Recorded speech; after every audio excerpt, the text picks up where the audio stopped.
خواتین و حضرات 90% لوگوں کے منہ سے بدبو آنے کی وجہ ہوتی ہے کانسٹیپیشن یعنی قبض۔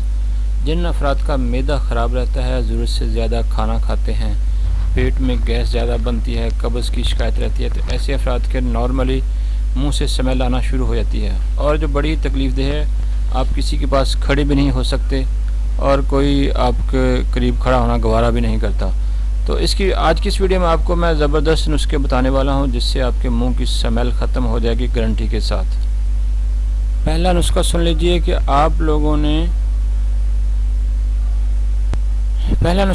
کہ رات کو منہ اچھی طریقے سے صاف کر لیں، کلی وغیرہ کر کے ادرک کا 1 انچ کا ٹکڑا منہ میں چبائیں اور کوشش کریں کہ یہ رس 1 منٹ منہ میں رہے۔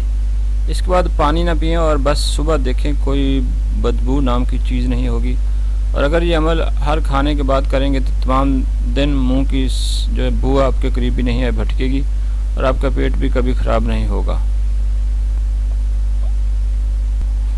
کچھ اور ٹپس سن لیجئے کہ زیرے کو اگر آپ بھون کر جو ہے نا یہ وہ استعمال کرتے ہیں، چمچ کا چوتھا حصہ، تو اس سے بھی آپ کی سمیل ختم ہو جائے گی، معدہ بھی آپ کا ٹھیک ہو جائے گا۔ تازہ پانی میں لیموں کا رس نچوڑ کر غرارے کرنا بھی منہ کی سمیل کو ختم کرنے کا ذریعہ بنتا ہے۔ الائچی اور ملٹھی جو ہے نا وہ چباتے رہنے سے منہ کی سمیل ختم ہو جاتی ہے۔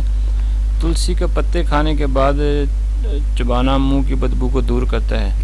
منہ کی بدبو کی سب سے بڑی وجہ ہوتی ہے دانت صاف نہ کرنا اور قبض رہنا۔ تو دوستو اپنے معدے کو ٹھیک رکھیں، قبض نہ رہنے دیں، تو انشاءاللہ سمیل آپ کے قریب بھی نہیں آئے گی۔ اور اگر یہ ویڈیو آپ کو اچھی لگے تو پھر ہمارے چینل کو سبسکرائب کیجیے۔ اللہ حافظ۔